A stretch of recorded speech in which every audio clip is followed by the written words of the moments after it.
Welcome, everybody. My name's Ken Seaton, co-founder of Athletes Touch with Justin Blaine. Welcome to the Tower of Power podcast that we've got coming at you right now. We're an exclusive community helping former pro and college athletes in the business world get ready to rocket fuel your ship, professionally speaking. I'm here. Justin, go ahead and take it away. If you like great stories, sports, and success, you're in the right place. Buckle up and join us for a great ride. You're about to hear an amazing story about a gentleman that came from the sticks of Minnesota, a farm boy, worked his way up from motorcycles all the way into an entrepreneur, where he sold literally hundreds and hundreds of thousands of products through his apothecary for men. Can't wait to hear him. Just want to start out. I am so grateful to be here, listening to all you guys go through your quick elevator pitch about yourself. It's I feel like I'm the young gun in the room here compared to all you guys with all your cool stories and experience. So thank you for having me. Thank you, Kent. I really appreciate you reaching out, and we had a great talk the other day. So yeah, Chad Lieske, founder of Lucky Bastard Company, and super grateful to be here.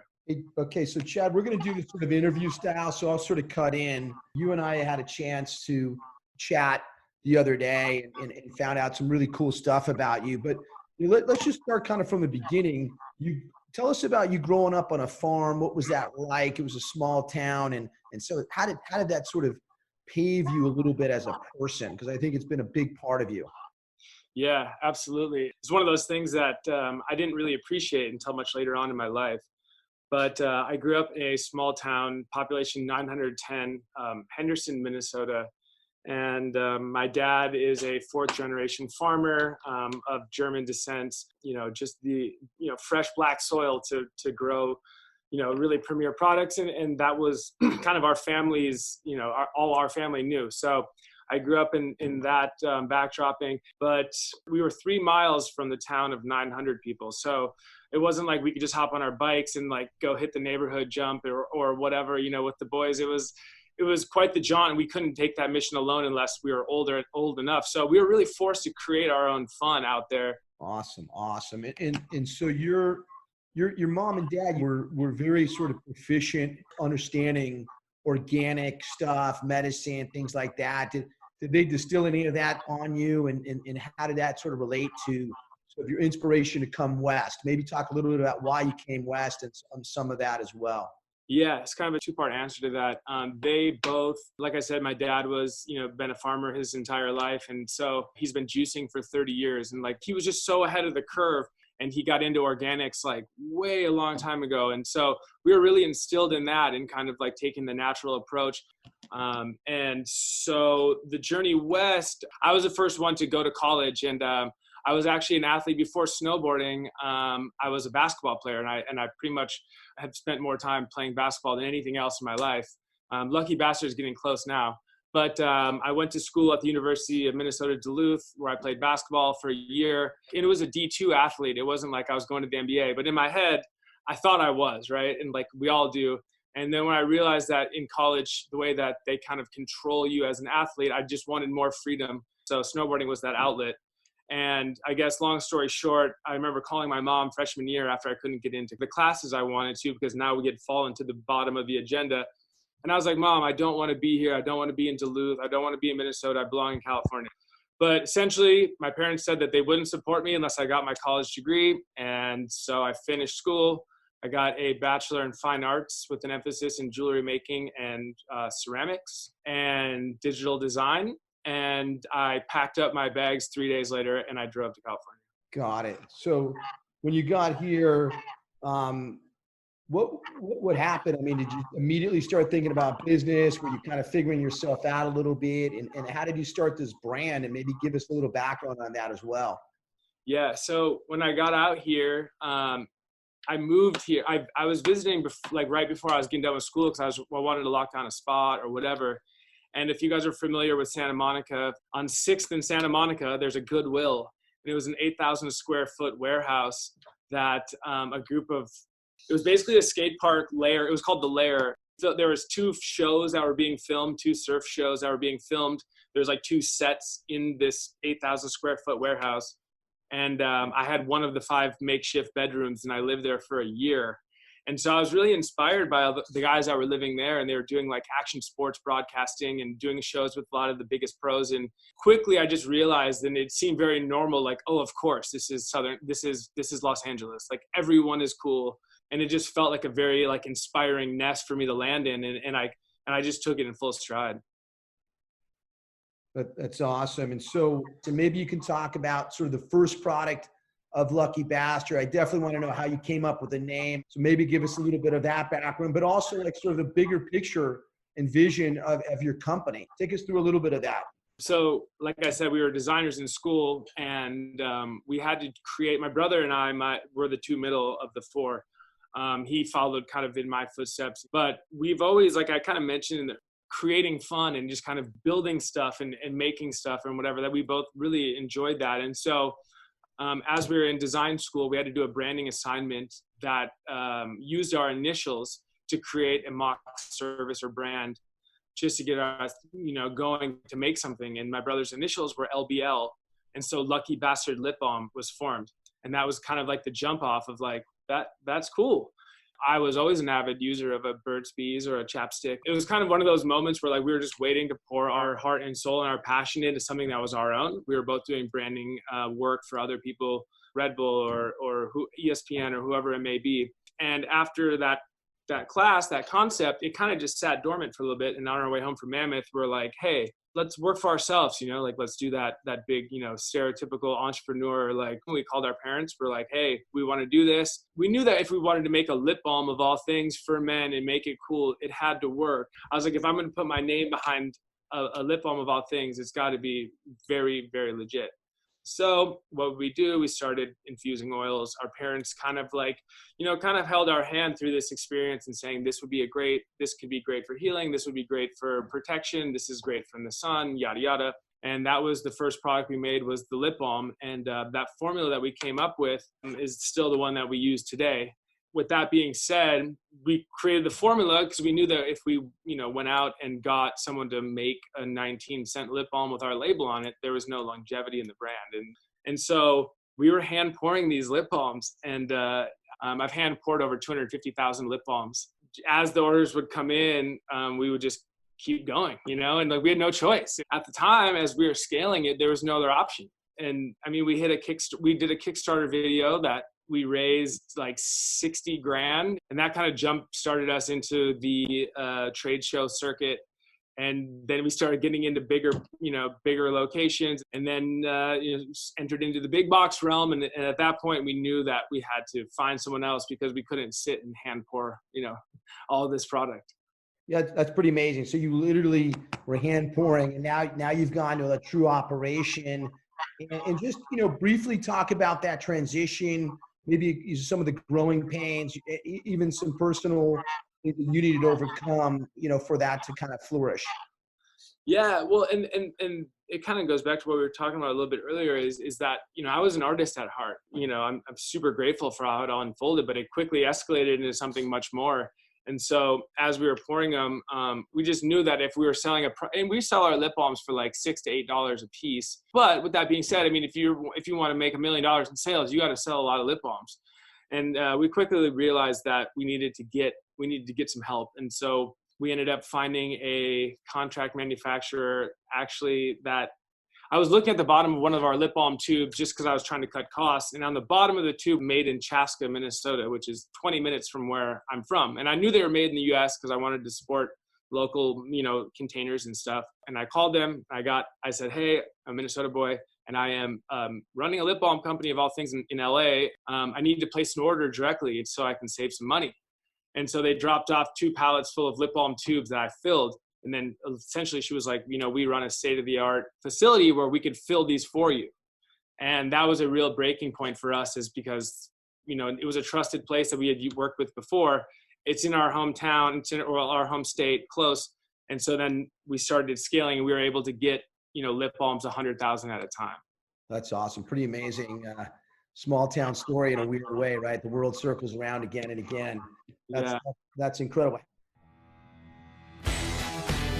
Welcome to the intermission. Kent, who's this group for? Is it for Super Bowl champs? Check. How about cross-country skiers? Check. How about Olympic synchronized swimmers? Triple check. So it sounds like anybody who has an athlete's mindset or mentality could qualify here. Quadruple check, Justin. This group is a rocket fuel powered community for former athletes to use their state of mind to succeed in the sport of business. How many lip balms have you sold to date now? So, I know how many we've gone through. We're almost at the 500,000 mark. A lot of it especially with product like that, we can, seed them and give them away and stuff. So I'd say we've sold about 400,000 lip balms to date. And then we jumped into a bunch of other products as well, as I'm sure we'll probably touch on. And those products, similarly, the recipes, if you will, homemade, tell us, are they sustained? I mean, what is the real sort of constituency of those products? Yeah. So the next products, I mean, and like I was saying, we weren't doing this to get rich. We weren't doing this as a, how do we make another product and exploit it? It was like, okay, well, we crushed the lip balm thing and we made a product that people are very confident in it. Like they're confident to use. They're really enthusiastic about it. People that you would never expect. It was a pretty cool thing that we realized. And we realized the way that you package things and with a cool name, you can really instill confidence in people. And so while the beard industry was really pumping during this time, we wanted to take a different approach. And because we're beachside and we're in the water all the time, we're in the mountains, we wanted to do sunscreen because that was another thing that a lot of men feel like they're too macho for, or they don't use it, or whatever the reason may be. But if it comes in a cool package and it says Lucky Bastard on it, it kind of instills a different feeling for these guys. And for us, for myself, we were making it for us. And so as some of you guys have probably seen, like in Hawaii and Australia and the Florida Keys, a lot of sunscreen has been banned because of harmful chemicals. And so when we were thinking like we want to make another product that, guys would think about differently, sunscreen was the first on the list. And that's what we did. So we went and we can't make sunscreen like we did lip balm, right? Because the FDA is involved. And I was warned by my mentor, lip balm is great and you guys really crushed it. But to go to sunscreen, this is the most regulated cosmetic product on the market. It's going to be a much different trail to get to where you want to be. And with that being said, we had to get a team of chemists and we had to work in R&D for a year to develop the consistency we liked with a natural approach, and keeping the integrity of our recipe and our brand intact. So we weren't, again, selling out or selling something that we weren't confident with. Right on. So you guys are, it's more than just a lip balm company. It's an apothecary, right? So in your vision, where do you kind of see this going? And then part of that also include what, who your next hire is, like the most important next hire that you're going to. Yeah. I mean, this is really, strange times like it is for most people. For us, just being that about 50 to 60% of our business is wholesale accounts. So, all of our local shops we kind of shoot for like the dais of every town, but all those shops are closed. So 60% of our revenue has taken a hit right now. So it's kind of hard, but where we see ourselves in the path that we've been on before is, we want to have everything that a man would need on the road for his dog kit. We want to go into deodorants, shave cream, moisturizers, maybe even some like eye serums and stuff, kind of like a hybrid between like a Kiehl's and a Lab series or something, but for the more like for the real man, for the grit, for someone who's out in the elements. And with that being said, with all those products, we're going to follow that same line of the integrity in the recipe and making sure that it's something that we approve before we would take it to the market. I was curious, how much do you put into marketing? And with this great forum of athletes and your whole product seems like it's a perfect crossover. I mean, it seems like an opportunity to get athletes involved for promotion. So, yeah, no, totally. And snowboarding was a great outlet for us just because that was what we were into. And so, like, I don't know if you guys remember, but in the Winter Olympics, Red Gerard was like the kid that left his jacket at the hotel and he had to like compete in his buddy's jacket. And then he won the gold medal when they're giving back the U.S. coat to each other while they're dropping in on the jump. But he was kind of the talk of like good, he went totally viral as like a 17-year-old who stole the gold medal with someone else's jacket on. But to what you were saying is in marketing and ad spend and all that stuff, we mess around with ad spend. It's it's still a very small team. We're very lean. We outsource a lot of our work. And so we've worked with a couple different people, and I'm bringing it back in-house, which kind of will lead me to the next hire question. But to answer your question, like Red posted a photo, like I just hooked him up just like I will with you guys. And I'm serious about that. I just gave him a shirt and I gave him some lip balm and some stuff. And he went to Lake Tahoe like 3 weeks after the Olympics, and he posted a picture of him, and the back of our shirt says "smoothest kisser in town," because it's just an attention getter, but it's also like, oh yeah, it's a lip balm company. But he posted that picture, and we had more sales in 24 hours on that day than we did on Black Friday. This is good stuff. Any other questions? Anybody? Yeah, I got one here. I was messaging Kent to see if he would ask it, but then Justin jumped in. So, Chad, thanks for sharing your story and your path. It's fascinating. Obviously, in the midst of everybody quarantining, we're all getting a little bit of hair. I generally have a beard at all times, so I was curious if you guys are going to do any like beard oil or anything like that. I saw you guys had like a little beard comb on your website. Yeah, and it's interesting you asked that, and it's been a question that's been asked for a couple of years now, and we are. And the funny thing is, man, I've developed it, and I have it. I have a beard balm, I have a beard oil. It's really weird, being like this, essentially like this artist running a brand. Like I really take things into consideration, and I look at like our competition, and I look at, I walked into a trade show. I remember I used to go to Agenda as a snowboarder and just be like, yeah, like this is the coolest shit around. All these brands giving us cool stuff and yada, yada. And then they invited Lucky Bastard to go there. And they're like, we want to give you a formal invitation to show at this trade show. And this is like 5 years ago, and I grab our little display box and I like our sign that looks kind of like this one a little bit, but it was hand done. And it was just like me at a little table, a booth like across from Adidas, and I'm selling fucking lip balm.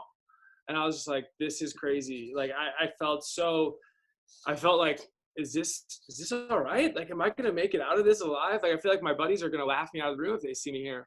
But turned out we got Rookie of the Year, and we had more POs than anyone at the show that day. And it was an amazing thing. But why I say all that is because there's so many people that are making beard products that I just was like, I don't know. Like, do I want to jump into that category? Because no one had done lip balm, and sunscreen was the same thing. But yes. And if I don't have it released in time, just send me a DM or an email, and I'll send you some of the low-key moonshine ingredient list. Awesome. Anybody else? And we're You're obviously very artsy and creative. How have you managed the intersection of the creativity and the business side? Have you felt like you've ever had to compromise the one side to make the other work? Yeah, it's a great question. So and that was the thing that me and Ken spoke about on our phone call too. It was I just love to create, I love to build stuff. And whether it's in like right now during this quarantine, I just moved into this place where I'm zooming from right now. And this garage, like 5 weeks ago, was stud work and an unfinished garage with bird shit from 1952. And like, I just, took my air compressor and sprayed everything down. I put up all the drywall. I painted, I mudded, I just love building shit. And I knew that, this was a big thing for me to get this space. But using the creativity was like, as long as I was moving, half of my day was towards building or doing or creating it. And then I get to work with my brother, who's, our art director. And collectively, we've done every piece of branding that you see, any branding, any photo, anything that we've done, we've built, all of our labels, all of our stickers, anything. And so it kept us busy. And then as we started scaling, we needed to do less of that, essentially, because we had to do so much more of like the administrative work of keeping this business going and learning how to like, properly scale. Like, oh, what, I need to file taxes? Like, I don't, it was just like, it was kind of like two kids running a business that had no idea. But so we were just, we were really in the early years, it was like creating videos. And then as I, found myself, and today we edited our new like lookbook video that will be launching soon.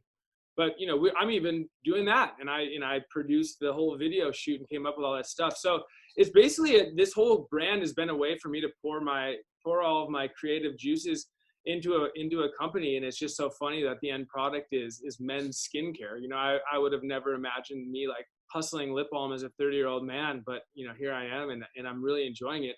It's And to go to the question that Kent asked about the next hire, and it's a super important and relevant thing for us. Well, and I mean, backstory is right before the coronavirus, like literally, I mean, I was going in, March 1st was the day that my birthday is February 28th. And March 1st, I was going to raise money for our first round. And it's obviously things are much different now. But the goal is to hire, a head of operations. And that's something that is going to be the biggest thing for me, because it would just alleviate so much of the stuff that I don't want to do and open up the doors for all of the creative stuff. And me being the leader of the brand, and me being the lucky bastard, like I need to be able to be free and doing things that are cool and inspiring, and not sitting behind a computer and stressing about shit that I don't like to do. Yeah, thank you. That was awesome. If we had more time, I'm sure we'd have more questions. We'll have to bring you back to another group so you can continue to share your story and your growth. We really appreciate you. Let's go support Chad's business. Thank you for coming out. Awesome story. Victor, thanks for bringing him and introducing him. We do appreciate it. Another great story in the books. Who's inspired with me? Kent, where do people go from here? God, Justin, I'm so glad you asked me that question. Everybody today, we're so excited to have you on this show. If you're interested in our Rocket Fuel Accelerator, if you'd like to join membership at Athletes Touch, go to our awesome website at www.athletestouch.co, and we'll see you soon. If you want to look us up on our social handles, LinkedIn and Twitter, Athletes Touch, at Athletes Touch. Thanks, guys.